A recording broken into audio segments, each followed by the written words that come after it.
Julia Barzyk here from Wise Investigator. We are going to talk about why you may want to collaborate with government scientists and engineers. If you didn't see part one of this little series, then go back and watch that. That's where I explain who are these people, who are the government scientists and engineers. And once you have that context, then we're ready to dive into this. Okay, so why might you want to collaborate with them? Well, the number one reason on most of my clients' mind is increased access to funding and other resources. So this is a driving reason for, again, many of the PIs that I interact with, why they want to consider these collaborations and building these relationships. And, that's why we are talking about this here. But this is really just one benefit that can come from these collaborations.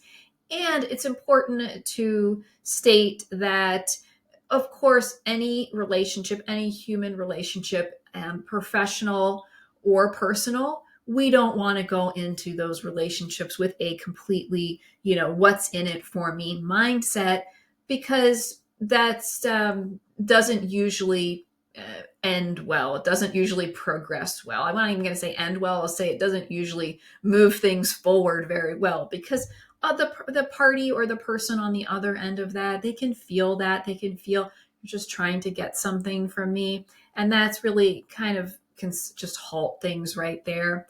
And there are many other reasons to pursue these relationships. So by focusing only on, what money can I get out of it, you could be overlooking opportunities that are going to be very productive and very rewarding that may not end up in money coming directly to you. But I do want to acknowledge that you're under pressure to get this funding, right? It's an important part of what you're required to do to advance in your career and even stay in your role. So I'm not going to diminish how urgent how pressing, right, this need can feel. And so let's move on from that. We have our little lesson here. So yes, many of the government scientists and engineers do work directly with counterparts at their funding organizations. So they can serve on review panels that can be reviewing proposals that you submit, either in a committee type format or as ad hoc or one-off type reviews that they may perform on, again, proposals that you submit. They also can provide advice to the funding part of the organization on investment strategy. So they can have input into what kind of programs are going to be developed in the future, the technical direction of programs. And it's also important to remember that the tenure of these government scientists and engineers can often be quite long. They can be in these roles for 10, 20 or more years. So they can have pretty well-established relationships and deep knowledge, institutional knowledge about how things are actually run, who the decision makers are, and kind of understand the strategies for getting in touch with the right people, which is very valuable, especially now that the cold emails are getting more and more challenging to get responses from. I still encourage you to send those cold emails. There's ways of reaching people. That's for another video. But as it becomes more challenging to reach people at the funding organizations, having a kind of like back door to reach some of those people, it can be very, very valuable. Okay. So now, as for the ability of these government scientists and engineers to recommend funding themselves, or having that, say, direct access to funds, that can vary widely. Some of them can recommend making certain types of awards, especially like contracts. And I'm not going to get into, how all of that unfolds, but just to say that some of them do have access to those types of resources. And so, of course, this can be very valuable for your career. Lastly, on the resources that they would have access to, in addition to, of course, the human resources, because they could be performing work that's in their labs, on their instrumentation or running the models, that is part of your collaboration. So that's a real resource there. But then lastly, the facilities. They may have access to facilities, and perhaps you can gain easier or greater access to those facilities when you have relationships with people who work within that organization. Now, the opportunity for technology transition is there for you as a potential benefit. So if you're working in basic research and you're motivated to see, where can this go? Could this be developed in a technology? And maybe you're already working in applied research. So if you're motivated by this, then working with these folks can be very beneficial. They also can have, because they are likely working in a lab environment, an organizational environment where there is a pipeline, or they're developing that pipeline to technologies, and things can be transitioned into a technology, say like in-house. They also can have a timeline that's longer in a very good way, that understands that these things take time. They're not necessarily looking for something to be turned around in a 6-month period or less, but actually could invest in something over the course of years and see that through. So this is a big potential benefit to you if this matters to you.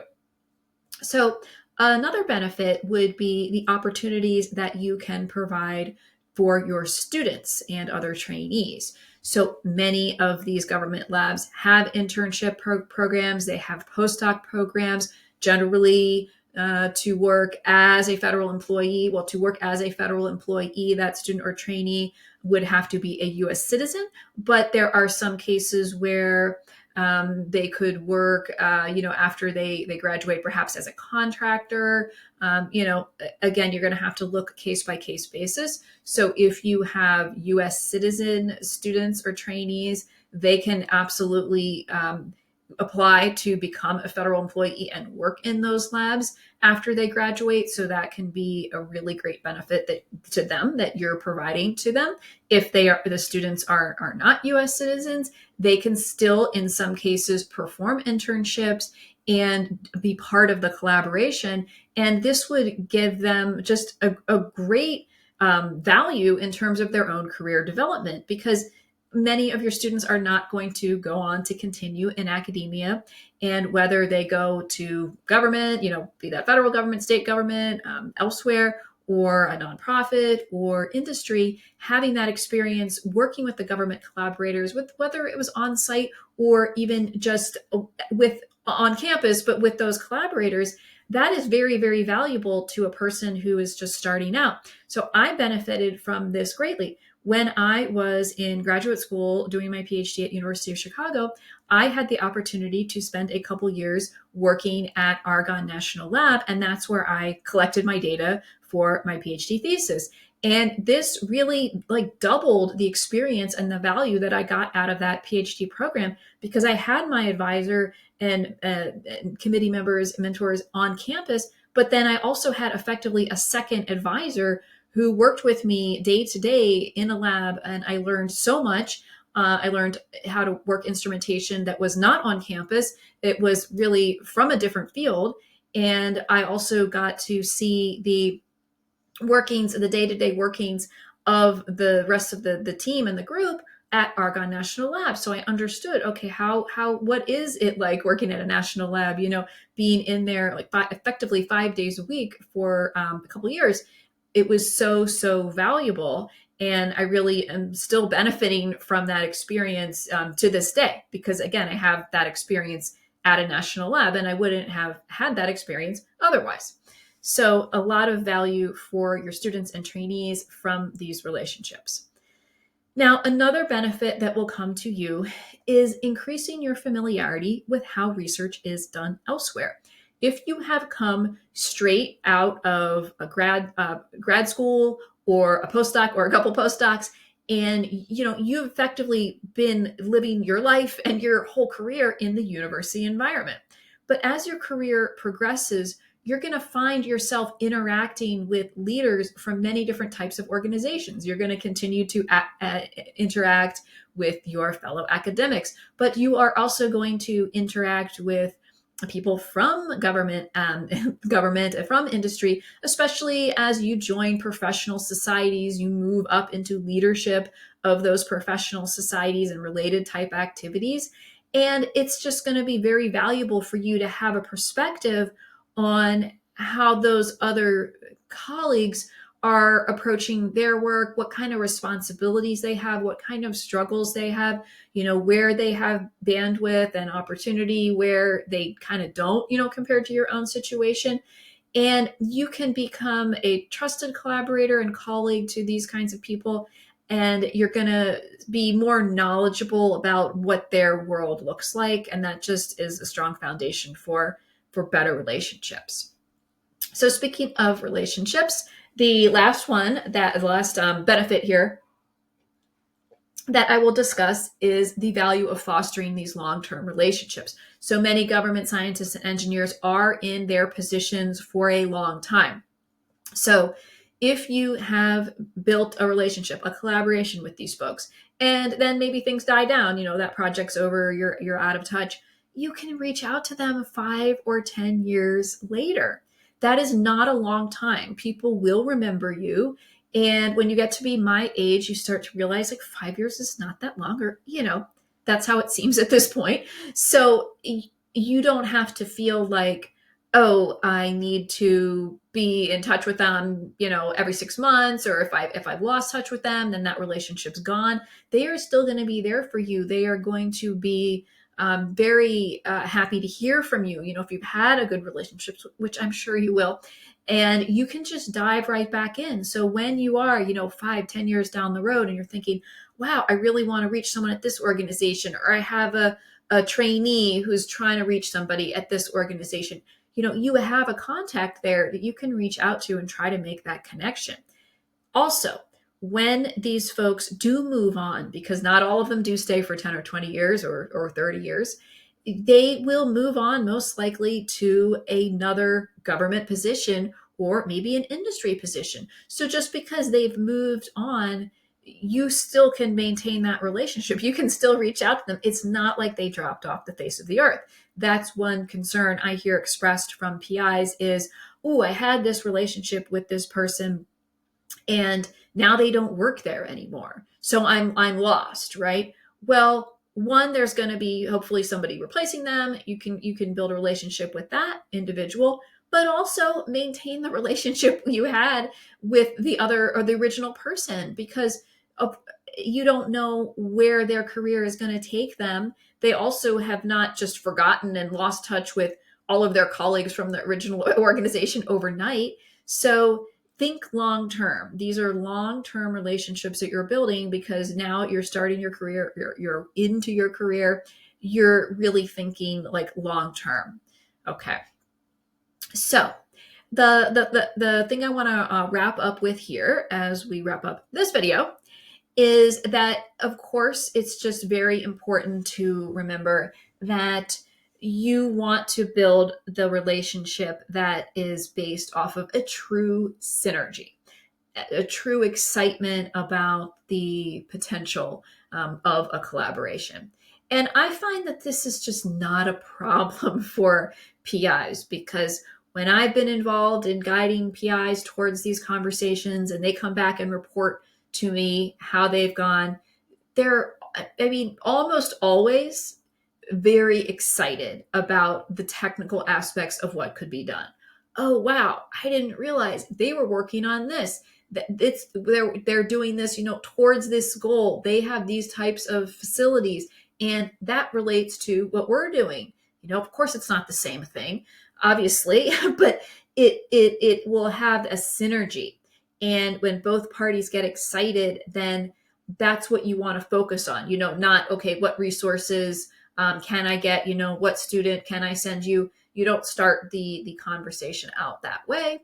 Also, when the synergy is there, technically make sure the personality, communication styles, just work styles, that those fit, because we do need to collaborate and work with people that where it's smooth. We can develop, and sometimes it takes time, right? You have to learn somebody's communication style, and you learn their work style, and you learn, when are they going to be responding to those emails, or when are they going to have a block of time to work on this.